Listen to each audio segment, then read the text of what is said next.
Boa tarde, sejam bem-vindos a mais essa tarde de oração.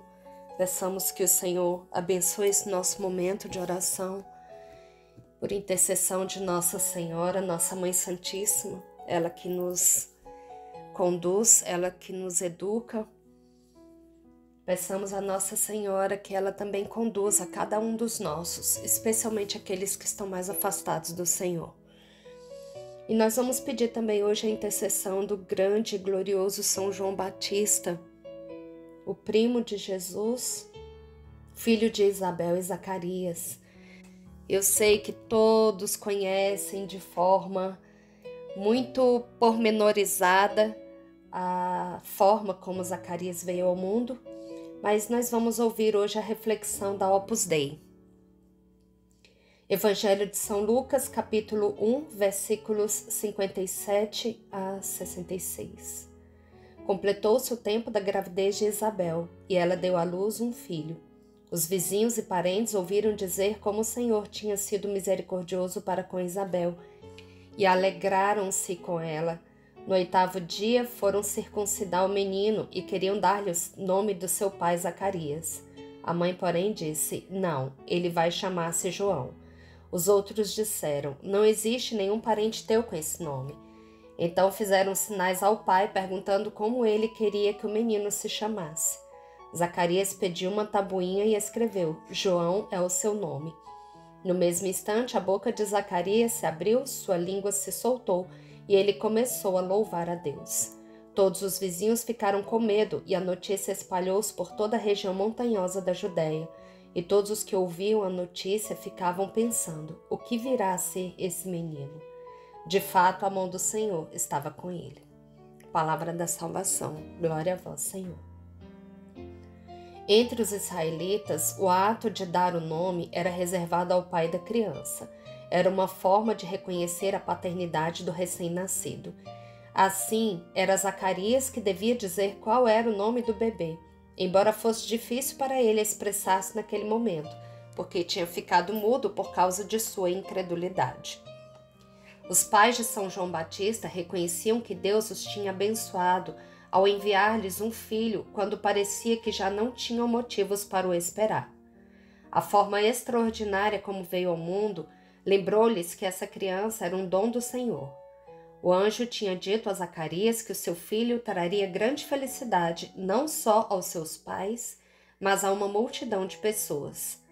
Tu ficarás alegre e feliz, e muita gente se alegrará com o nascimento do menino. São João, aquele filho havia muito esperado, tinha uma missão para todo o povo: reconduzirá muitos do povo de Israel ao Senhor seu Deus. Isabel e Zacarias insistem em dar ao menino o nome que o anjo tinha indicado. Por trás dessa atitude, podemos intuir um desejo de oferecer este filho a Deus. Não querem dominar sobre a sua vida, nem procuram afirmar-se através da sua paternidade. De fato, Zacarias renuncia a dar-lhe o seu próprio nome, o que para os outros parecia ser a coisa mais lógica a fazer. Contudo, para Isabel e seu marido, o mais importante é que o seu filho cumpra a missão para o qual veio ao mundo. Depois de Zacarias ter escrito João é o seu nome, a sua língua soltou-se e começou a louvar a Deus. É a alegria de um pai generoso que coloca o seu filho nas mãos do Senhor e está entusiasmado com a missão que recebeu. Nos pais de São João Batista encontramos um exemplo maravilhoso para todos os pais. O Senhor gosta de que nos alegremos com o dom dos filhos. Ao mesmo tempo, convida-nos a respeitar e amar o nome que Ele lhes deu, ou seja, o seu temperamento, os seus talentos e, acima de tudo, a sua vocação. Os pais tornam-se, então, os promotores da personalidade dos seus filhos e uma grande ajuda para que eles abracem a missão dada pelo Senhor. Bendigamos ao Senhor, demos graças a Deus. Pelo sinal da Santa Cruz, livrai-nos Deus nosso Senhor dos nossos inimigos. Em nome do Pai, do Filho e do Espírito Santo. Amém. Vinde, Espírito Santo, vinde por meio da poderosa intercessão do Imaculado Coração de Maria, vossa amadíssima esposa. Vinde Espírito Santo, vinde por meio da poderosa intercessão do Imaculado Coração de Maria, vossa amadíssima esposa. Vinde Espírito Santo, vinde por meio da poderosa intercessão do Imaculado Coração de Maria, vossa amadíssima esposa. Pai nosso que estais nos céus, santificado seja o vosso nome, venha a nós o vosso reino, seja feita a vossa vontade, assim na terra como no céu. O pão nosso de cada dia nos dai hoje. Perdoai-nos as nossas ofensas, assim como nós perdoamos a quem nos tem ofendido. E não nos deixeis cair em tentação, mas livrai-nos do mal. Amém. Ave Maria, cheia de graça, o Senhor é convosco. Bendita sois vós entre as mulheres, e bendito é o fruto do vosso ventre, Jesus. Santa Maria, Mãe de Deus, rogai por nós, pecadores, agora e na hora da nossa morte. Amém. Creio em Deus Pai Todo-Poderoso, Criador do céu e da terra, e em Jesus Cristo, seu único Filho, nosso Senhor, que foi concebido pelo poder do Espírito Santo, nasceu da Virgem Maria, padeceu sob Pôncio Pilatos, foi crucificado, morto e sepultado, desceu à mansão dos mortos, ressuscitou ao terceiro dia, subiu aos céus, está sentado à direita de Deus Pai Todo-Poderoso, donde há de vir a julgar os vivos e os mortos. Creio no Espírito Santo, na Santa Igreja Católica, na comunhão dos santos, na remissão dos pecados, na ressurreição da carne, na vida eterna. Amém. Nessa primeira dezena, nós vamos pedir ao Senhor as intenções pela saúde, a saúde física, a saúde espiritual, a saúde mental de cada um de nós. Que o Senhor acolha essas intenções, que o Senhor sonde os nossos corações, e o Senhor sabe todos aqueles que nos pediram orações, que o Senhor também os visite nessa tarde. Eterno Pai, eu vos ofereço o corpo e o sangue, a alma e a divindade de vosso diletíssimo Filho, nosso Senhor Jesus Cristo, em expiação dos nossos pecados e dos do mundo inteiro. Pela sua dolorosa paixão, tende misericórdia de nós e do mundo inteiro. Pela sua dolorosa paixão, tende misericórdia de nós e do mundo inteiro. Pela sua dolorosa paixão, tende misericórdia de nós e do mundo inteiro. Pela sua dolorosa paixão, tende misericórdia de nós e do mundo inteiro. Pela sua dolorosa paixão, tende misericórdia de nós e do mundo inteiro. Pela sua dolorosa paixão, tende misericórdia de nós e do mundo inteiro. Pela sua dolorosa paixão, tende misericórdia de nós e do mundo inteiro. Pela sua dolorosa paixão, tende misericórdia de nós e do mundo inteiro. Pela sua dolorosa paixão, tende misericórdia de nós e do mundo inteiro. Pela sua dolorosa paixão, tende misericórdia de nós e do mundo inteiro. Nessa segunda dezena, eu quero pedir por todos os sacerdotes religiosos, pelas crianças, jovens, adolescentes, que o Senhor coloque anjos no caminho deles, que possa guiá-los sempre nos caminhos do bem, que os sacerdotes estejam realmente a serviço do Senhor, que não se desviem e que não levem a desviar toda uma comunidade. Que as crianças sejam protegidas na sua inocência, sejam protegidas no seu espírito, que elas estejam sempre inclinadas para Deus, sempre. Que o Senhor as abençoe e as proteja sempre. Eterno Pai, eu vos ofereço o corpo e o sangue, a alma e a divindade de vosso diletíssimo Filho, nosso Senhor Jesus Cristo, em expiação dos nossos pecados e dos do mundo inteiro. Pela sua dolorosa paixão, tende misericórdia de nós e do mundo inteiro. Pela sua dolorosa paixão, tende misericórdia de nós e do mundo inteiro. Pela sua dolorosa paixão, tende misericórdia de nós e do mundo inteiro. Pela sua dolorosa paixão, tende misericórdia de nós e do mundo inteiro. Pela sua dolorosa paixão, tende misericórdia de nós e do mundo inteiro. Pela sua dolorosa paixão, tende misericórdia de nós e do mundo inteiro. Pela sua dolorosa paixão, tende misericórdia de nós e do mundo inteiro. Pela sua dolorosa paixão, tende misericórdia de nós e do mundo inteiro. Pela sua dolorosa paixão, tende misericórdia de nós e do mundo inteiro. Pela sua dolorosa paixão, tende misericórdia de nós e do mundo inteiro. Nessa terceira dezena, nós vamos colocar pelo nosso Brasil, pedindo ao Senhor a graça da libertação, que o Senhor nos liberte do comunismo, da corrupção, das ideologias satânicas e de todo o mal. Que o Senhor proteja a nossa nação brasileira, nossa terra de Santa Cruz, de toda influência maligna. Nós vamos colocar também por todas as mulheres que pensam em abortar, que o Senhor não permita tamanha atrocidade, que o Senhor proteja todas as crianças, especialmente aquelas que estão no ventre de suas mães e que pensam no aborto.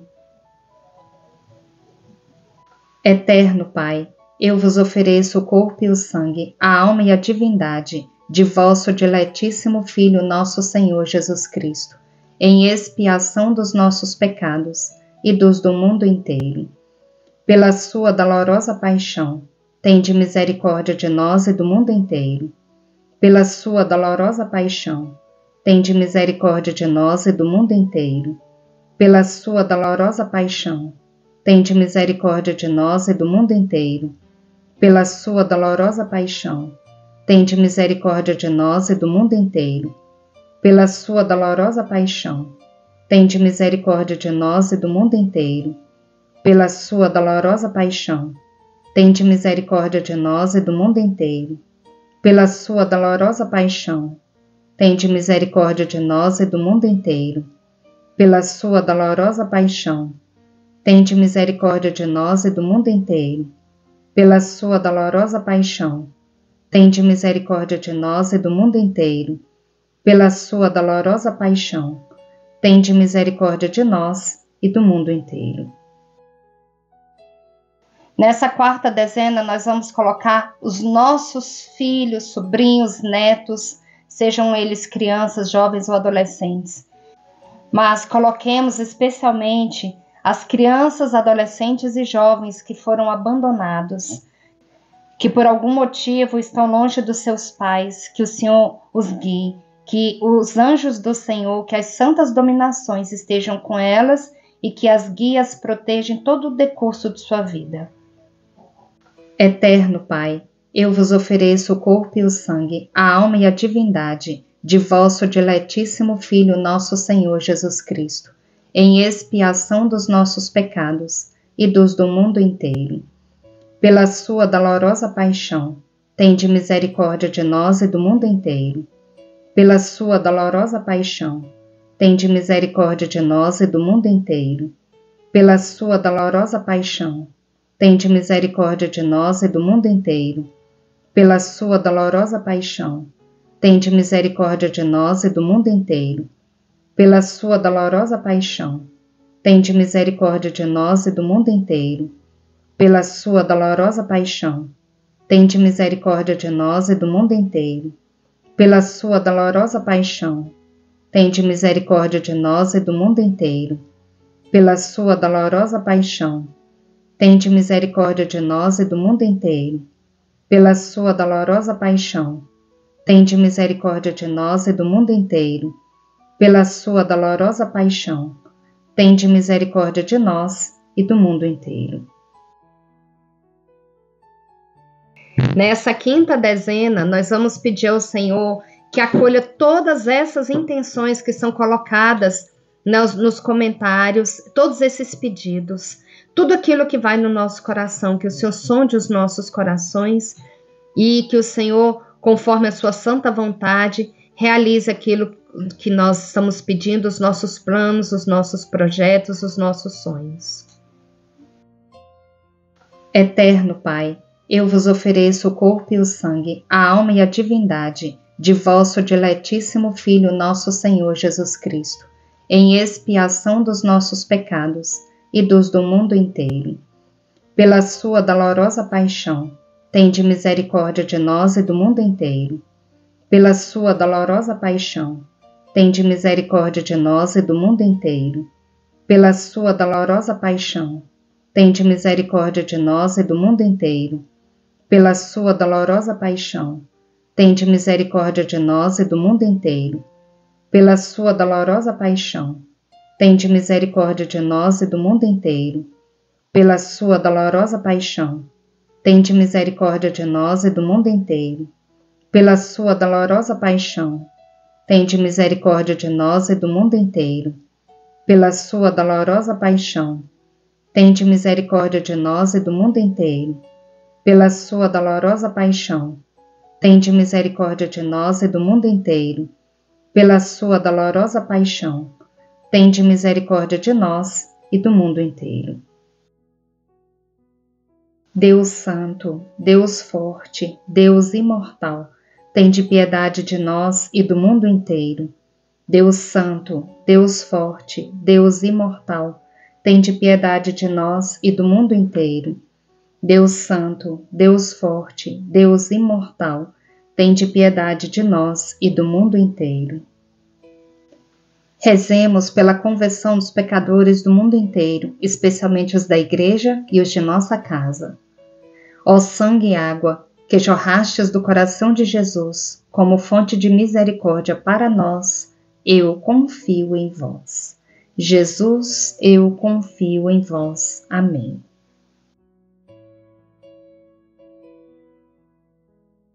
Agora vamos ouvir a meditação do Diário de Santa Faustina, com a Patrícia Mendes, missionária da Canção Nova. Peçamos que o Senhor continue abençoando para que ela continue nos ajudando com essas meditações. Diário de Santa Faustina, 1799. Irmã Faustina escreve: Sinto que me defende algum poder e me protege dos ataques do inimigo. Vela por mim e defende-me.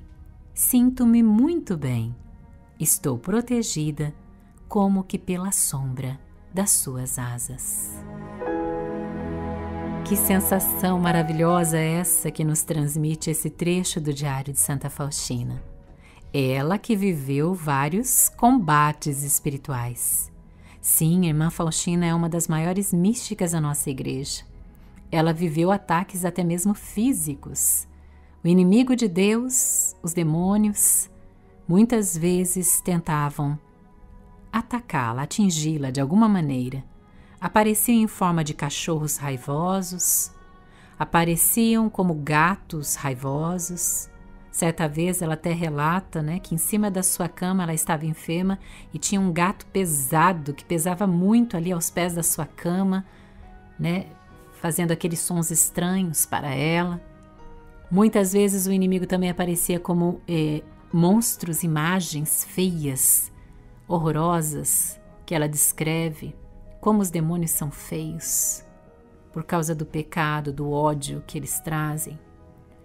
Enfim, a irmã Faustina sofreu muitos ataques do inimigo, mas é claro que ela não era atingida, porque ela era uma mulher de oração, que vivia os sacramentos, que vivia na graça de Deus, e Deus guarda, protege aqueles que são seus. Sim, meu irmão, minha irmã, nós devemos lutar para viver na graça de Deus como santos. Isso não quer dizer que nós não vamos cair. Nós somos humanos e erramos, caímos, vacilamos, mas imediatamente precisamos nos levantar e recomeçar a nossa luta, a nossa caminhada, a nossa decisão de seguir a Deus, de seguir os passos de Jesus. E aí sim nós experimentamos também no nosso dia a dia. Sinto que me defende algum poder e me protege dos ataques do inimigo. Você com certeza tem algum relato, alguma experiência onde você também se sentiu protegido por Deus, protegida por Deus. Se eu tivesse a oportunidade agora de conversar com você, você iria me contar pelo menos uma experiência onde você sentiu a proteção de Deus. Muitos foram lá no momento do parto, em que o parto foi difícil, em que era para você ter morrido já ali, mas ali já veio o livramento de Deus na sua vida, a proteção de Deus. Ou em alguma situação, circunstância lá da sua infância, algum acidente, onde Deus livrou você. Eu e você temos histórias, temos relatos, temos testemunhos a dar de que Deus nos defende e nos protege dos ataques do inimigo. Muitas vezes esse ataque vem através de uma pessoa. O inimigo entra por uma brecha que aquela pessoa dá e utiliza daquela pessoa até mesmo que nós amamos para tentar nos destruir, com palavras duras, com xingamentos, com palavrões, com palavras negativas, que querem destruir a nossa personalidade, que querem deformar aquilo que Deus nos chama a ser desde toda a eternidade.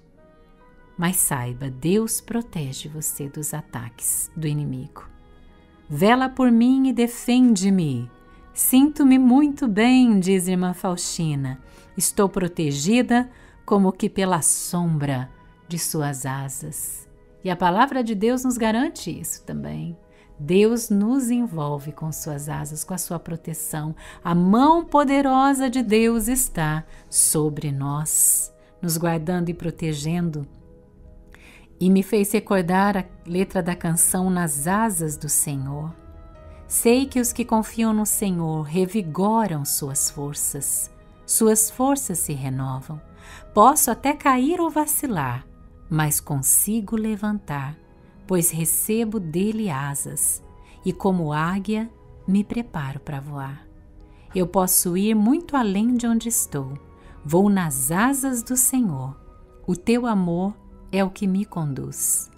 Posso voar e subir sem me cansar, ir para frente sem me fadigar, vou com asas como águia, pois confio no Senhor.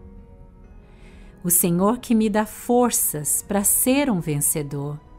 Nas asas do Senhor vou voar. Meu irmão, minha irmã, depois você procura essa canção Nas Asas do Senhor, com a Celina Borges, reze com ela e vai recordando tantos momentos da sua vida onde Deus esteve presente. Você nem reconhecia isso. Naquele acidente de carro, naquele acidente doméstico, naquela enfermidade, naquele livramento de uma má amizade, vai agradecendo ao Senhor, porque verdadeiramente Deus nos defende e nos protege. Bendigamos ao Senhor, demos graças a Deus. Rezemos agora o terço do amor, pedindo ao Senhor a libertação das almas do purgatório, que o Senhor tenha misericórdia e que elas sintam o alívio através das nossas orações. Pai nosso que estais nos céus, santificado seja o vosso nome, venha a nós o vosso reino, seja feita a vossa vontade, assim na terra como no céu. O pão nosso de cada dia nos dai hoje. Perdoai-nos as nossas ofensas, assim como nós perdoamos a quem nos tem ofendido. E não nos deixeis cair em tentação, mas livrai-nos do mal. Amém. Ave Maria, cheia de graça, o Senhor é convosco. Bendita sois vós entre as mulheres, e bendito é o fruto do vosso ventre, Jesus. Santa Maria, Mãe de Deus, rogai por nós, pecadores, agora e na hora da nossa morte. Amém. Creio em Deus Pai, o Todo-Poderoso, Criador do céu e da terra, e em Jesus Cristo, seu único Filho, nosso Senhor, que foi concebido pelo poder do Espírito Santo, nasceu da Virgem Maria, padeceu sob Pôncio Pilatos, foi crucificado, morto e sepultado, desceu à mansão dos mortos, ressuscitou ao terceiro dia, subiu aos céus, está sentado à direita de Deus Pai Todo-Poderoso, donde há de vir a julgar os vivos e os mortos. Creio no Espírito Santo, na Santa Igreja Católica, na comunhão dos santos, na remissão dos pecados, na ressurreição da carne, na vida eterna. Amém. Nessa primeira dezena, nós vamos colocar pelas almas de todos os nossos antepassados, pelas almas de todos os irmãos que passaram por essa hora da misericórdia, que rezaram conosco, também por todos aqueles que morreram de forma súbita, que o Senhor acolha todas essas almas. Doce coração de Jesus, sede meu amor, doce coração de Maria, sede a minha salvação. Jesus, Maria, eu vos amo, salvai almas. Jesus, Maria, eu vos amo, salvai almas. Jesus, Maria, eu vos amo, salvai almas. Jesus, Maria, eu vos amo, salvai almas. Jesus, Maria, eu vos amo, salvai almas. Jesus, Maria, eu vos amo, salvai almas. Jesus, Maria, eu vos amo, salvai almas. Jesus, Maria, eu vos amo, salvai almas. Jesus, Maria, eu vos amo, salvai almas. Jesus, Maria, eu vos amo, salvai almas. Segunda dezena. Rezemos pelas almas dos sacerdotes, religiosos, missionários e consagrados que ainda se encontram no purgatório. Doce coração de Jesus, sede meu amor. Doce coração de Maria, sede a minha salvação. Jesus, Maria, eu vos amo, salvai almas. Jesus, Maria, eu vos amo, salvai almas. Jesus, Maria, eu vos amo, salvai almas. Jesus, Maria, eu vos amo, salvai almas. Jesus, Maria, eu vos amo, salvai almas. Jesus, Maria, eu vos amo, salvai almas. Jesus, Maria, eu vos amo, salvai almas. Jesus, Maria, eu vos amo, salvai almas. Jesus, Maria, eu vos amo, salvai almas. Jesus, Maria, eu vos amo, salvai almas. Terceira dezena, rezemos pelas almas dos nossos vizinhos falecidos e por todas as almas abandonadas e esquecidas no purgatório. Doce coração de Jesus, sede meu amor. Doce coração de Maria, sede a minha salvação. Jesus, Maria, eu vos amo, salvai almas. Jesus, Maria, eu vos amo, salvai almas. Jesus, Maria, eu vos amo, salvai almas. Jesus, Maria, eu vos amo, salvai almas. Jesus, Maria, eu vos amo, salvai almas. Jesus, Maria, eu vos amo, salvai almas. Jesus, Maria, eu vos amo, salvai almas. Jesus, Maria, eu vos amo, salvai almas. Jesus, Maria, eu vos amo, salvai almas. Jesus, Maria, eu vos amo, salvai almas. Quarta dezena. Rezemos pelas almas dos sacerdotes falecidos que passaram pela nossa vida.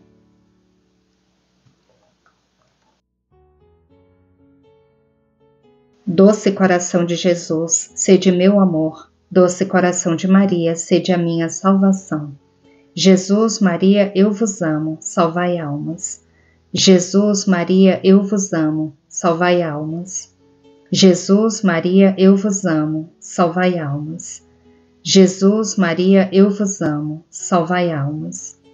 Jesus, Maria, eu vos amo, salvai almas. Jesus, Maria, eu vos amo, salvai almas. Jesus, Maria, eu vos amo, salvai almas. Jesus, Maria, eu vos amo, salvai almas. Jesus, Maria, eu vos amo, salvai almas. Jesus, Maria, eu vos amo, salvai almas.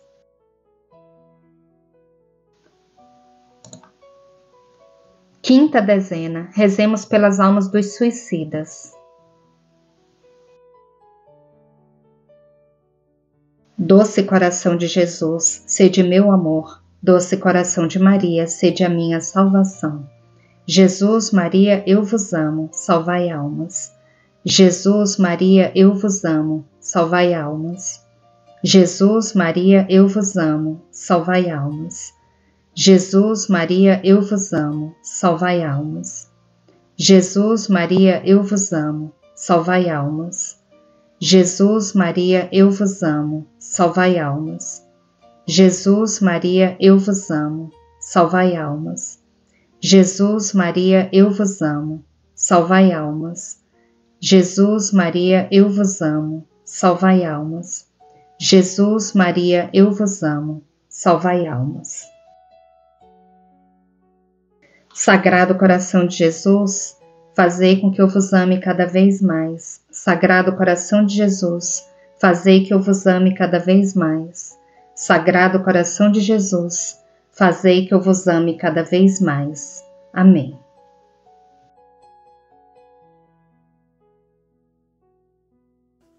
Vamos para a leitura de mais um capítulo do Evangelho como me foi revelado. Capítulo 639, a eleição de Matias. Assim começa a visão de Maria Valtorta. É uma noite serena. A luz desce docemente, fazendo com que o céu, que até então estava cor de púrpura, vá se cobrindo de um véu delicado cor ametista. Logo estará escuro, mas por enquanto ainda há luz, e é uma luz doce do entardecer, lânguida, depois de tanto sol ardente. O pátio da casa do cenáculo, que é bem vasto por entre as paredes brancas da casa, está cheio de gente como nas tardes depois da ressurreição. E do meio daquela multidão reunida está saindo um murmúrio único de orações, interrompidas de vez em quando por algumas pausas para meditação. À medida que a luz vai descendo no pátio fechado pelas altas paredes da casa, alguns levam tochas que eles vão pondo sobre a mesa, perto da qual estão reunidos os apóstolos. Pedro está no centro, ao lado dele estão Tiago de Alfeu e João, e mais atrás os outros. A luz vibrante das pequenas chamas ilumina os apóstolos de baixo para cima, realçando bastante os traços deles e as expressões de seus rostos. O de Pedro está concentrado e atento, no esforço em exercer com dignidade estas primeiras funções do seu ministério. O de Tiago de Alfeu é uma mansidão ascética. Sereno e sonhador, o de João. Ao lado dele, o semblante de pensador de Bartolomeu, seguido pelo de Tomé, cheio de vivacidade. Depois o de André, sempre velado por sua modéstia, que o faz ficar com os olhos fechados e um pouco inclinado, parecendo querer dizer: eu não sou digno. Perto dele está Mateus, com o cotovelo apoiado na mão do outro braço e a face apoiada sobre a mão do braço que a sustenta. Depois vemos Tiago de Alfeu, Tadeu com um ar imponente e um olhar muito parecido na cor e na expressão com o de Jesus, um verdadeiro dominador de multidões. Mesmo agora, ele está conservando quieta aquela assembleia, mantendo-a sob o fogo dos seus olhos, mais do que possam fazê-lo todos os outros juntos. No entanto, apesar de sua involuntária imponência de rei, pode-se ver que transparece nele o sentimento do coração entristecido, especialmente quando chega a sua vez de entoar uma oração. E quando ele diz aquele salmo: não a nós, Senhor, não a nós, mas é o teu nome dá glória, pela tua misericórdia e fidelidade, para que os pagãos não tenham que dizer: onde é que está o Deus deles? Ele reza realmente com a alma ajoelhada diante daquele que o escolheu, e um sentimento ainda mais forte em seu interior vibra em sua voz. Ele também está dizendo no meio de todas as suas orações: eu não sou digno de servir a ti, que és tão perfeito. Filipe, ao lado dele, com um rosto já marcado pelos anos, ainda que esteja em sua idade viril, está parecendo alguém que contemple um espetáculo que só ele está vendo, e está com as mãos espalmadas sobre as faces, um pouco inclinado e meio triste. Enquanto que Zelota está olhando para o alto, distante, com um sorriso íntimo que o torna mais belo no rosto, não belo, mas atraente em sua dignidade austera. Tiago de Zebedeu, que é todo impulsivo e emotivo, diz as suas orações como se falasse ainda com o Mestre amado, e o Salmo 12 sai fluente do seu espírito incendido. Terminaram com um longo e belíssimo Salmo 118, do qual cada um deles diz um versículo, repetindo 2 vezes o turno para recitarem todos os versículos. Depois todos se recolhem em silêncio, até que Pedro, que se sentou, levanta-se como se estivesse sob o impulso de uma inspiração, rezando com voz forte e com os braços abertos como fazia o Senhor. Mandai a nós o teu Espírito, Senhor, para que nós possamos ver na sua luz. Maranatá, dizem todos. Pedro se recolhe em uma intensa e silenciosa oração, mas talvez seja mais um escutar do que rezar, ou pelo menos esperar palavras de luz. Depois ele levanta a cabeça de novo e de novo abre os braços, que estavam cruzados sobre o peito. Mas, como ele é de pouca estatura em comparação com os outros, sobe na sua cadeira a fim de poder dirigir-se ao pequeno grupo que se ajuntou no pátio e para ser visto por todos. E todos, compreendendo que ele vai falar, calam-se e olham com atenção para ele. Meus irmãos, era necessário que se cumprisse aquela escritura predita pelo Espírito Santo pela boca de Davi, referente a Judas, o qual fez as vezes de guia para aqueles que capturaram o Senhor e Mestre, nosso bendito Jesus. Ele, Judas, era um dos nossos e teve a sorte de fazer parte no nosso ministério, mas a sua eleição transformou-se para ele em ruína, porque Satanás entrou nele por muitos caminhos e de apóstolo de Jesus o fez se tornar o traidor do seu Senhor. Ele creu que iria triunfar e gozar e vingar-se assim do santo que o havia desiludido das esperanças imundas do seu coração, cheio de todas as concupiscências. Mas quando ele pensava que iria triunfar e gozar, foi aí que ele compreendeu que o homem que se faz escravo de Satanás, da carne, do mundo, não triunfa, mas pelo contrário, morde a poeira como quem está vencido, e ficou sabendo que o sabor dos alimentos dados pelo homem e por Satanás é muito amargo, totalmente diferente do pão suave e simples que Deus dá aos seus filhos.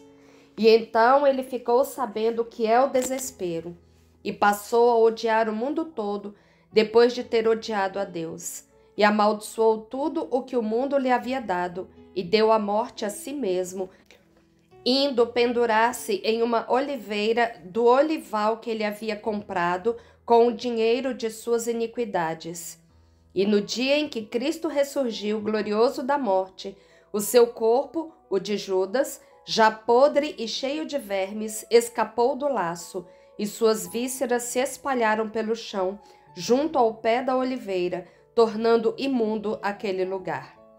Lá no Gólgota, choveu o sangue redentor e purificou a terra, porque era o sangue do Filho de Deus encarnado por nós.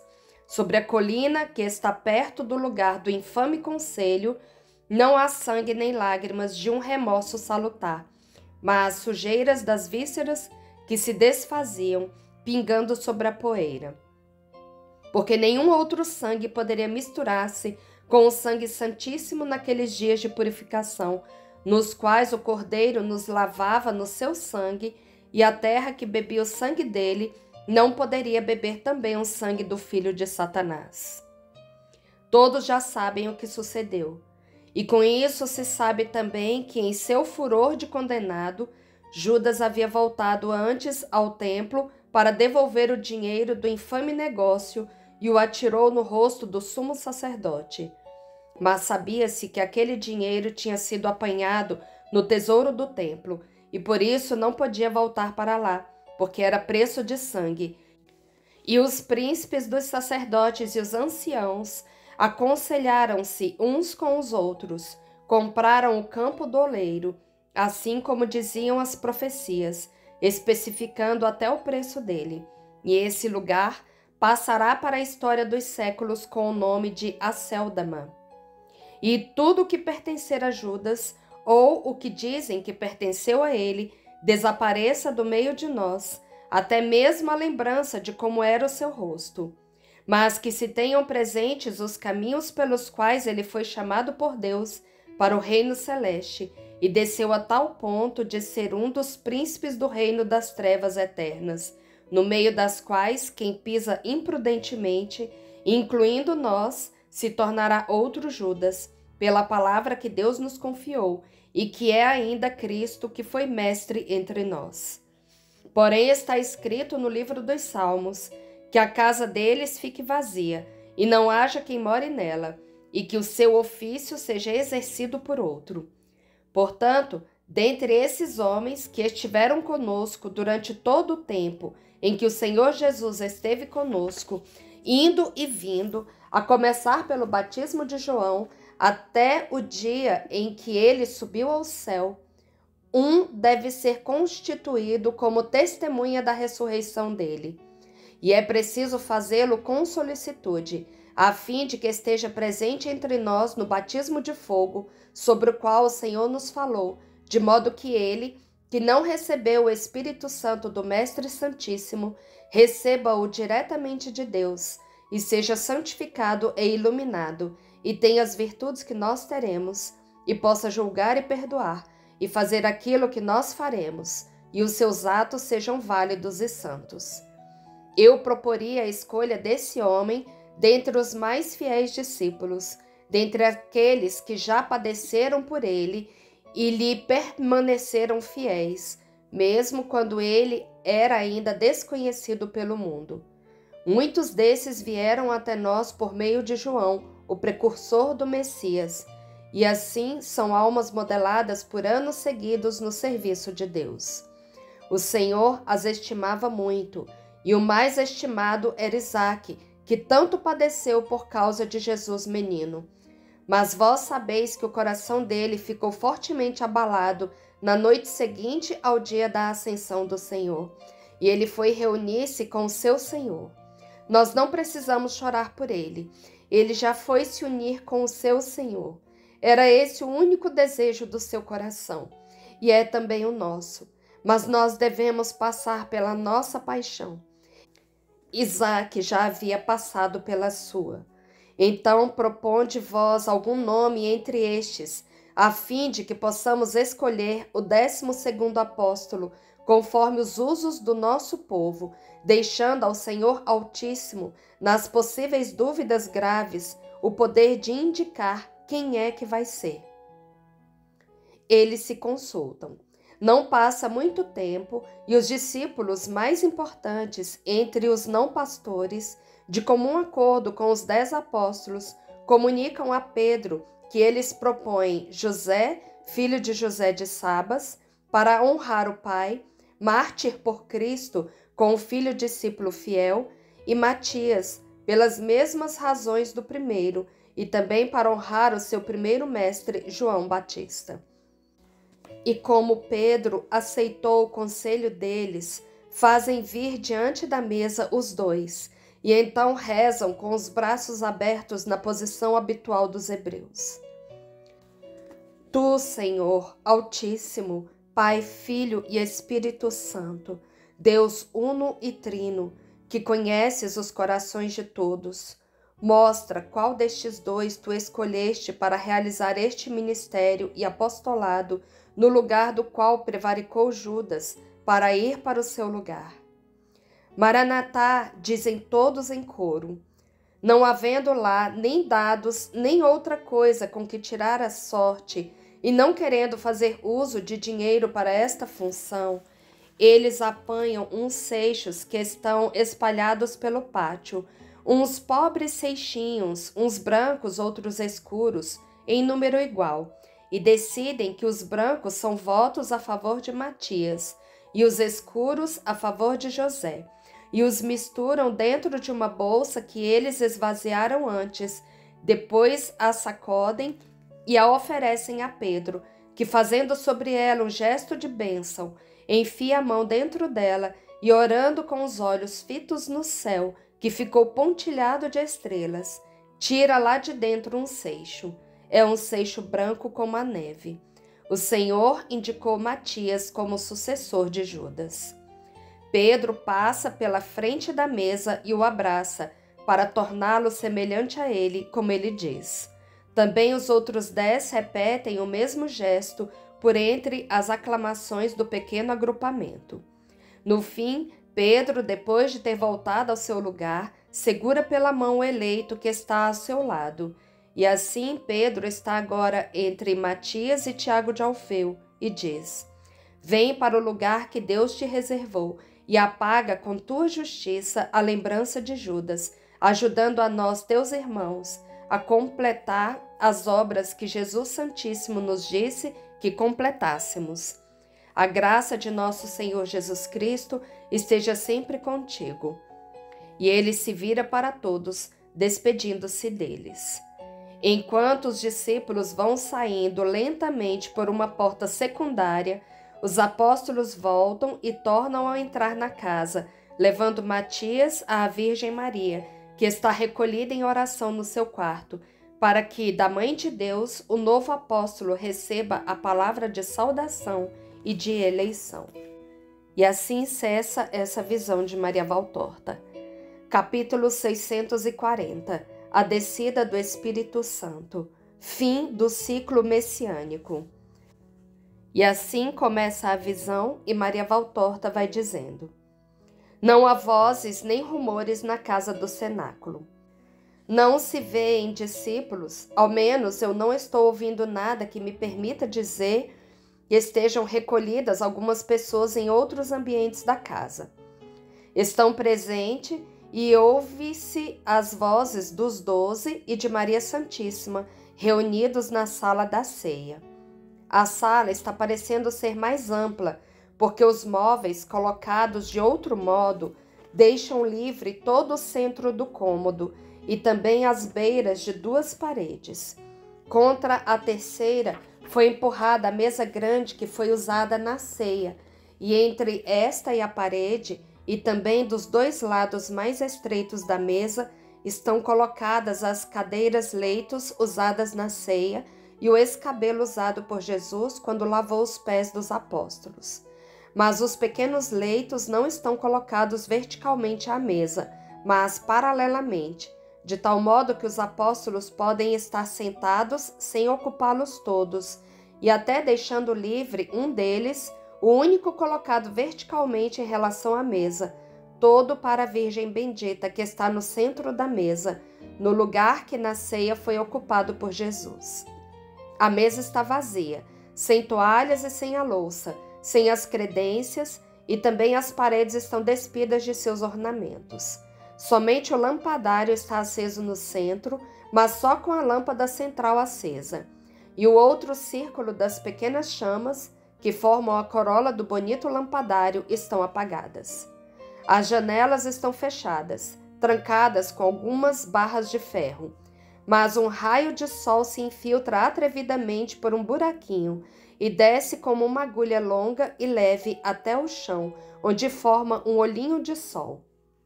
A Virgem, sentada sozinha na sua cadeira, tem a seu lado, em suas cadeiras, Pedro e João.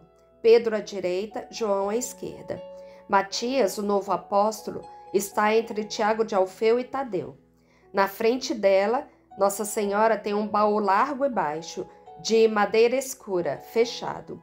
Maria está vestida de azul escuro. Na cabeça tem um véu branco e sobre ele a ponta de seu manto. Todos os outros estão com a cabeça descoberta. Maria está lendo lentamente e em voz alta. Mas pela pouca luz que chega até ela, eu creio que mais do que estar lendo, o que ela está fazendo é repetir de cor as palavras escritas no rolo que ela desenrolou. Os outros a acompanham em silêncio, meditando. De vez em quando, eles lhe respondem quando é o caso. Maria está com o rosto transfigurado por um sorriso estático. Quem sabe o que ela está vendo, que é capaz de fazer com que seus olhos fiquem esplendentes como duas estrelas e suas faces de marfim ficarem vermelhas, como se sobre ela se refletisse uma chama cor-de-rosa. Ela é verdadeiramente uma rosa mística. Os apóstolos se dobram para a frente, pondo-se de um modo enviesado para poderem ver o rosto dela, enquanto ela docemente sorri e lê, e sua voz se parece com o canto dos anjos. E Pedro fica tão comovido que duas grandes lágrimas lhe caem dos olhos, e por um caminho formado pelas rugas marcadas dos dois lados do nariz, e descem, perdendo-se na moita de sua barba grisalha. Mas João reflete em seu rosto o sorriso virginal e se acende de amor como ela, enquanto acompanha com o seu olhar o que a Virgem está lendo no rolo, e quando lhe entrega um novo rolo, olha para ela e sorri. Terminou a leitura. A voz de Maria cessa. Cessa também o frufru dos pergaminhos desenrolados e enrolados. Maria se recolhe em oração secreta, ajuntando as mãos sobre o peito e apoiando a cabeça no baú. E os apóstolos a imitam. Um estrondo fortíssimo e harmônico, com som de vento e de harpa, de canto humano e da voz de um órgão perfeito, ressoa improvisadamente no silêncio da manhã. Aproxima-se cada vez mais harmônico e forte e preenche a terra com suas vibrações, que se propagam e se imprimem na casa, nos muros, nos móveis. A chama da lamparina, até então imóvel na paz da sala fechada, agora palpita como se um vento a invadisse, e as correntes do candelabro tilintam, vibrando sob a onda do som sobrenatural que as golpeiam. Os apóstolos levantam as cabeças apavorados, e como aquele fragor belíssimo, no qual estão as notas mais belas que Deus deu aos céus e à terra, vai ficando cada vez mais perto, alguns se levantam, prontos para fugir, outros se agacham no chão, cobrindo a cabeça com as mãos e o manto, e batendo no peito, pedindo perdão ao Senhor. Outros ainda vão ficar mais perto da Virgem Maria, pois estão muito espantados para poderem conservar aquele respeito que sempre tiveram para com a Puríssima, que eles têm sempre. Somente João é que não se espanta, porque ele vê a paz luminosa e cheia de alegria que vai aumentando no rosto da Virgem Maria, que levanta a cabeça sorrindo por uma coisa que só ela conhece, e depois desliza de joelhos, abrindo os braços, e as duas asas azuis do seu manto, assim abertos, se estendem sobre Pedro e João, que a imitaram, ajoelhando-se. Mas tudo isso que eu levei minutos a descrever aconteceu em menos de 1 minuto.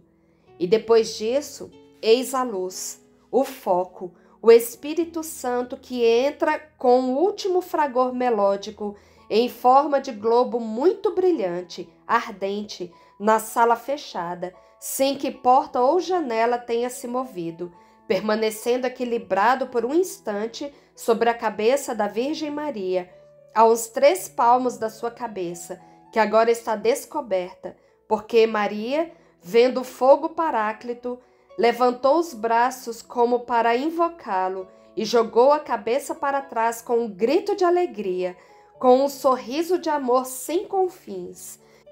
E depois daquele instante em que todo o foco do Espírito Santo, todo o amor ficou recolhido sobre a sua esposa, o globo santíssimo divide-se em 13 chamas canoras e muito brilhantes, de uma luz que nenhuma comparação terrena pode descrever, e desce para beijar a fronte de cada um dos apóstolos. Mas a chama que desce sobre Maria não é uma língua de chama, vinda diretamente a uma fronte para beijá-la, mas é uma coroa que abraça e cinge como uma grinalda a cabeça virginal, coroando como a uma rainha a filha, a mãe, a esposa de Deus, a Virgem incorruptível, a toda bela, a eterna amada, a eterna menina, que nada mais pode envelhecer, e em nada aquela que a dor tinha feito envelhecer, mas que ressuscitou na alegria da ressurreição, tendo em comum com o Filho um aumento de beleza e do frescor de suas carnes, de seus olhares, de sua vitalidade, tendo assim uma antecipação da beleza do seu glorioso corpo elevado ao céu para ser a flor do paraíso. O Espírito Santo faz resplandecer suas chamas ao redor da cabeça da amada. Que palavras ele lhe dirá? Mistério. O rosto bendito é transfigurado por uma alegria sobrenatural e ri com o sorriso dos serafins, enquanto algumas lágrimas felizes parecem diamantes que descem pelas faces da bendita, que estão sendo tocadas pela luz do Espírito Santo. O fogo permanece assim por algum tempo e depois desaparece. De sua descida só fica como lembrança uma fragrância que nenhuma flor terrestre é capaz de exalar. É o perfume do paraíso. Os apóstolos voltam a si. Maria permanece em seu êxtase. Somente recolhe os braços no peito, fecha os olhos, abaixa a cabeça, continua o seu colóquio com Deus, insensível a tudo. Ninguém ousa perturbá-la. João, mostrando-a, diz: é o altar, e sobre a sua glória pousou a glória do Senhor. Sim, não perturbemos a sua alegria, mas vamos pregar o Senhor, e que sejam manifestas as suas obras e suas palavras por entre os povos. Diz Pedro em sua impulsividade sobrenatural. Vamos, vamos, o Espírito de Deus está ardendo em mim, diz Tiago de Alfeu, e nos incita a agir a todos nós. Vamos evangelizar os povos. Eles saem de lá como se estivessem sendo impelidos ou atraídos por um vento ou uma força vigorosa. E assim cessa a visão, e Jesus diz a Maria Valtorta: aqui terminou a obra que o meu amor por vós ditou, e que vós recebestes pelo amor que uma criatura teve para comigo e para convosco. Terminou hoje, dia da comemoração de Santa Zita de Luca, humilde serva, que serviu ao Senhor na caridade nesta igreja de Luca, para a qual eu, vindo de lugares longínquos, trouxe o meu pequeno João. Tu, Maria Valtorta, a fim de que me servisse na caridade e com o mesmo amor de Santa Zita para com todos os infelizes. Zita dava pão aos pobrezinhos, lembrando-se de que em cada um deles eu estou, e de que felizes serão ao meu lado aqueles que tiverem dado pão e bebida aos que têm fome e sede. Maria Valtorta, pequeno João, Maria João, deu as minhas palavras àqueles que estão doentes na ignorância ou na tibieza, ou na dúvida sobre a fé, lembrando-se do que foi dito pela sabedoria, que aqueles que se afadigam para fazerem que Deus seja conhecido, resplandecerão como estrelas na eternidade, dando glória ao seu amor com o que fazem para que ele seja conhecido e amado, e por muitos. Também termina hoje este dia no qual a Igreja leva aos altares o puro lírio dos campos, Maria Teresa Goretti, um pedúnculo quebrado quando ainda a corola era apenas um botão, e quebrado por quem, senão por Satanás, invejoso daquele candor, mais esplendente do que o seu antigo esplendor de anjo. Quebrado porque consagrado ao amante divino, Virgem e Mártir, Maria deste século de infâmias, na qual se vilipendia até a honra da mulher, cuspindo a baba dos répteis para negar o poder de Deus de dar uma morada inviolada ao seu verbo, encarnando-se ele por obra do Espírito Santo para salvar aqueles que creem nele. Também tu, Maria, é mártir do ódio, que não quer ver celebradas as minhas maravilhas com esta obra, arma poderosa para arrebatar-lhe muitas presas. Mas também Maria João sabe, como o sabia Maria Teresa, que o martírio, seja qual for o nome e o aspecto que ele tenha, é a chave para abrir sem demora o reino dos céus para aqueles que padecem, a fim de continuarem a minha paixão. A obra está concluída, e com a sua conclusão, com a descida do Espírito Santo, termina o ciclo messiânico que a minha sabedoria iluminou desde o seu alvorecer, a concepção imaculada da Virgem Maria até o seu crepúsculo, a descida do Espírito Santo. Todo o ciclo messiânico é obra do Espírito de amor para quem sabe ver bem. Portanto, é justo iniciá-lo com o mistério da concepção imaculada da esposa do amor e concluí-lo com um sigilo de fogo paráclito sobre a Igreja de Cristo.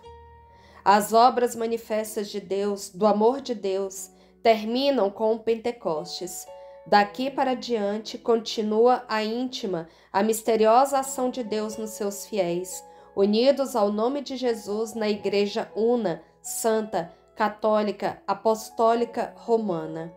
E a Igreja, isto é, a reunião dos fiéis, pastores, ovelhas e cordeiros, pode prosseguir e ficar vagando pela operação espiritual e contínua do amor, o teólogo dos teólogos, aquele que forma os verdadeiros teólogos, que são aqueles que se perderam em Deus e têm Deus em si mesmos.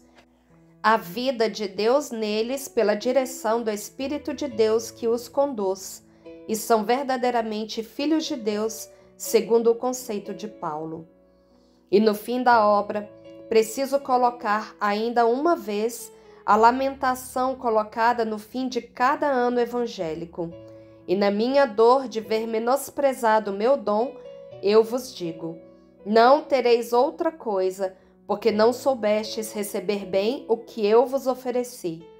E digo também aquilo que vos fiz dizer sobre a estrada reta no verão passado.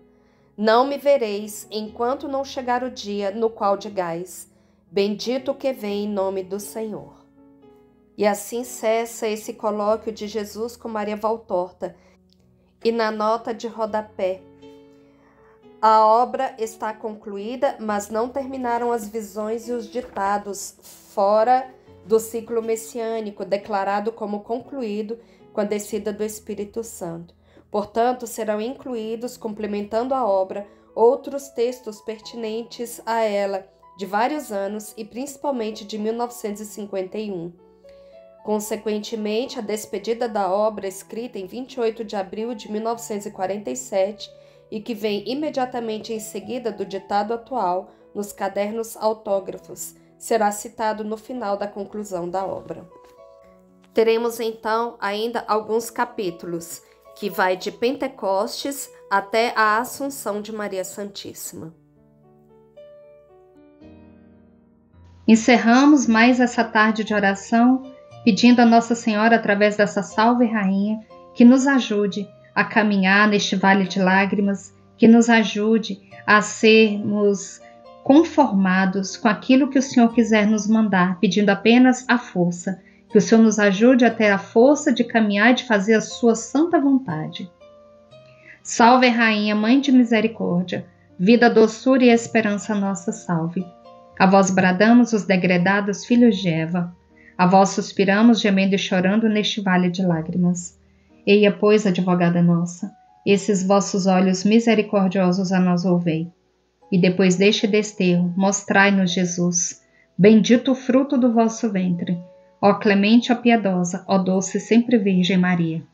Rogai por nós, Santa Mãe de Deus, para que sejamos dignos das promessas de Cristo. Amém.